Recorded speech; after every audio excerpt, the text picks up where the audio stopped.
Hello jama'a, barkanku da warhaka. Sunana Munirat Abdulsalam, wannan maraji din. Ya muke, ya fargaba, ya wannan yanayin da muka tsinci kanmu a ciki.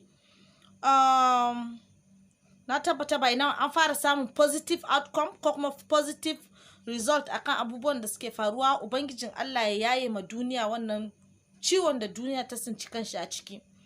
And fatanmu shine kamar yadda ya fara, Ubangijin Allah ya sa mu ga ƙarshen shi ba tare da ya shafi 'yan uwanmu ba ko waɗanda suke kusa da mu. Waɗanda kuma abun ya shafe su, Ubangijin Allah ya ba su lafiya. Ubangijin Allah ya kare su gaba ɗaya. Yau na zo in yi bayanin cin gindi ne. Na zo yin bayanin cin duri wanda yake nan ruwa-ruwa, wanda yake nan silki duri. Kusan durin da yake nan kamar yadi silki, wanda yake su mai gida ya shiga. Amma sai kun bi ta channel dina a YouTube da gudu don sauraron bayanin nan zuwa karshe. Banda haka kuma akwai zumbur. Gashi nan mai gida kana zaune a gida, ba side chicks, ba 'yan mata a waje. Ka yi kokari ka ci uwar gida ta samu yadda ya kamata, ka yi mata zanzan yadda ya kamata ta je a cikin jikinta.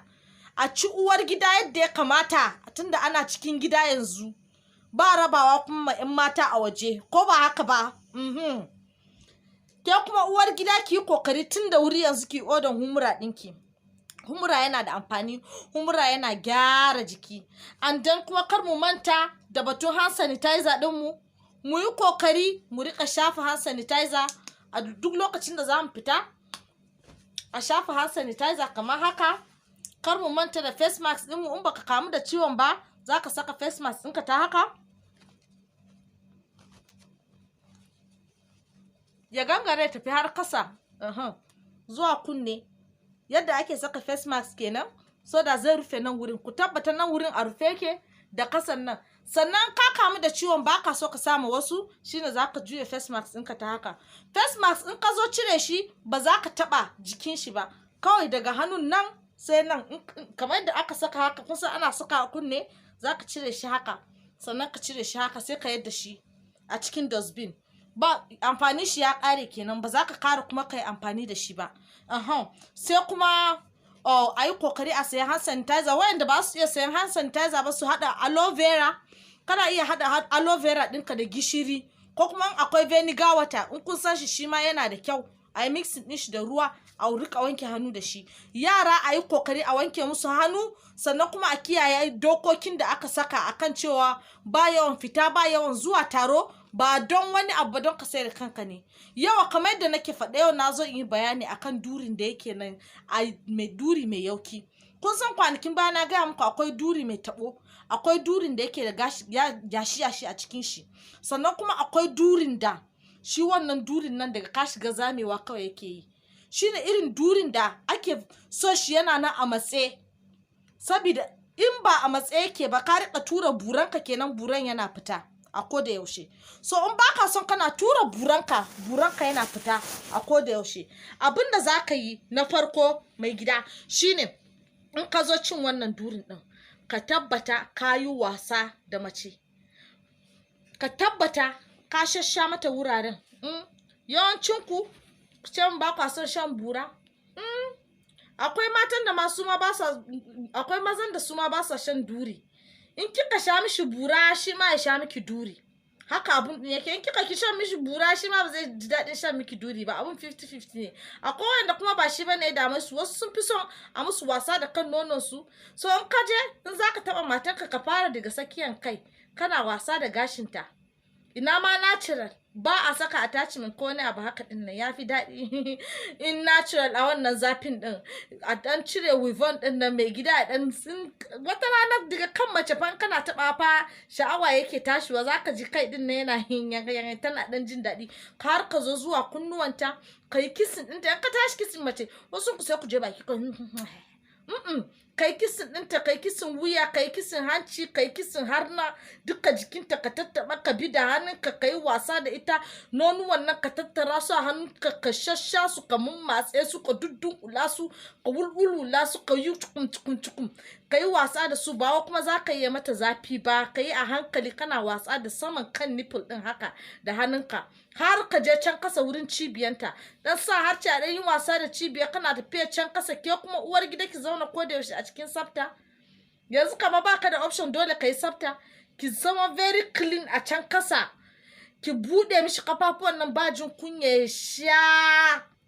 In ya tura buran shi nan zai ji kamar buran din yana shigan cikin ina irin hanyar da bai da gargada, kun da kuke tuki kun san daɗin haka durin nan yana shiga yana tafiya sur ba gargada. Mai gida ka tura mata bura kai tana ci tana jin daɗi, yana sweet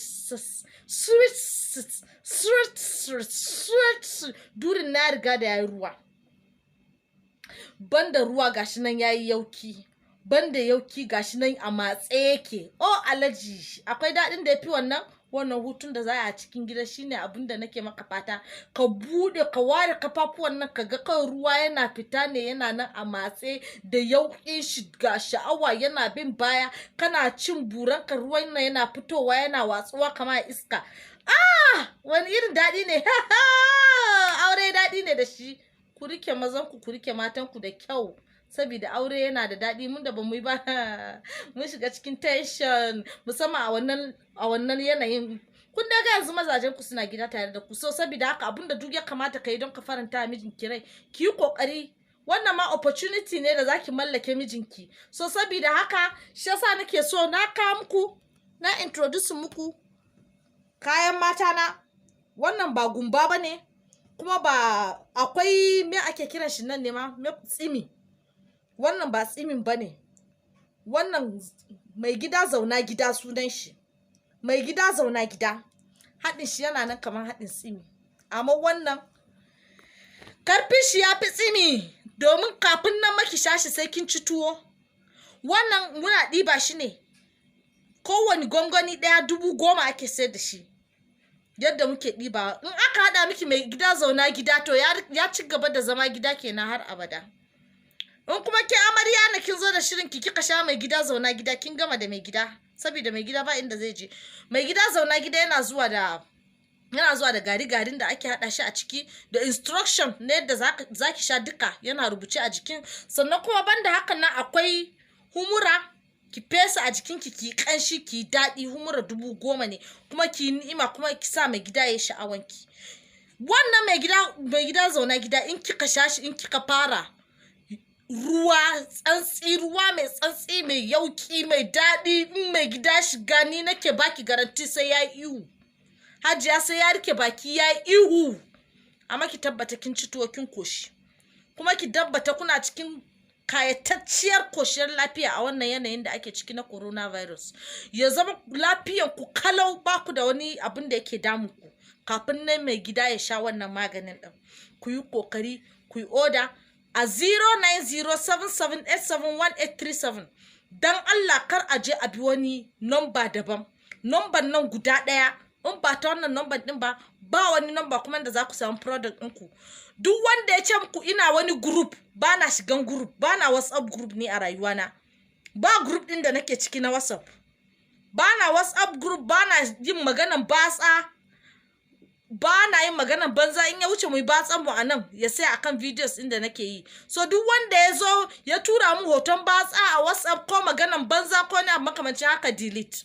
Duk wanda ya sani a group zai yi deleting da kan da ka saka da duka yan group din, za ku fita saboda dukan yan iska ne, ba ku da wani abu da kuke so ku faɗa na kirki.